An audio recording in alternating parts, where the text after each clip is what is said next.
माळशिरसमधील मांडवेत महिलांचे अनोखे युद्ध, 300 वर्षांची परंपरा आजही कायम. महिलांचे वाद आणि तंटे नेहमी चर्चेत असतात. मात्र सोलापूर जिल्ह्यातील माळशिरस तालुक्यातील मांडवे गावात महिलांचे चक्क पारंपरिक युद्ध रंगते. नागपंचमीच्या दुसऱ्या दिवशी तब्बल 300 वर्षांपासून ही अनोखी परंपरा जपली जाते. नागायन आणि भागायन या दोन महिला देवतांमध्ये युद्ध झाल्याची आख्यायिका या परंपरेमागे सांगितली जाते.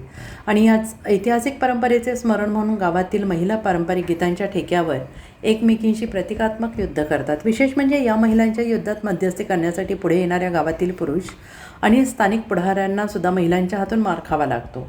मात्र ही परंपरा असल्याने पुरुष हा मार आनंदाने स्वीकारतात. अशा अनोख्या पद्धतीनं मांडवे गावातील 300 वर्षांची परंपरा आजही उत्साहात जपली जाते. मी महादेव भगवान पालवे, राहणार मांडवे. हा मांडव्याचे मी तंटमुक्त अध्यक्ष. हा मांडवेचा सण हा खूप दिवसापासून परंपरेने चालत आलेला सण आहे.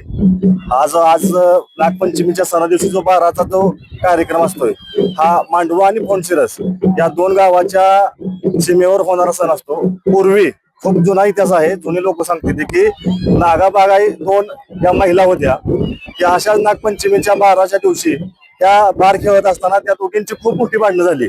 आणि त्या बार खेळत असताना भांडणं खोत करत असताना त्या दोघी पण मांडवे आणि माळशिरस शिवाय त्यांचा मृत्यू झाला. तेव्हापासून त्या भागाला पण नाव आहे नागाबागाई म्हणून.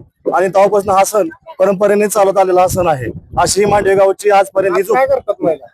आज का आता हे आज बारच खेळणार आहेत. म्हणजे आज एक पूर्ण गाव असते. गावात त्या दोन समाजाच्या दोन पार्ट्या असतात. त्या एका समाज एक इथंच आपल्या ह्या शाळेवरतीच युद्धच करतात आता.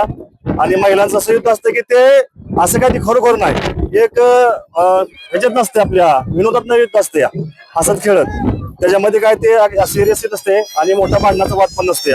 आणि हे युद्ध संपल्यानंतर ज्यावेळेस सगळ्या महिला जाते त्यावेळेस एक जाताना एक आपल्या मांडवे गावची काय मोठी प्रतिष्ठित व्यक्ती आहेत किंवा जे व्यावसायिक आहेत किंवा ते पुढारी आहेत, त्या लोकांना एक विनोदी शैलीत एक शिवायचा कार्यक्रम असतो.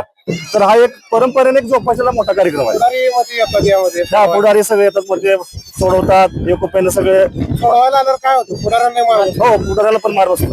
आनंदाने घेतात. त्यातनं खूप आनंद मिळतो. त्याच्यामध्ये चांगले फोक असतात, त्याचे मार बसतात. त्याचे 2-3 दिवस तर जात नाहीत. जीवनातली कटुता संपली जाते. ह्या खेळामुळे जे कटुता आहे, जे काय वैरत्व आहे, ह्याच्यामध्ये सगळं मिटून जातं आणि एकोपा राहतो पूर्णपणे. Bureau report, SBN Marathi, Mandve.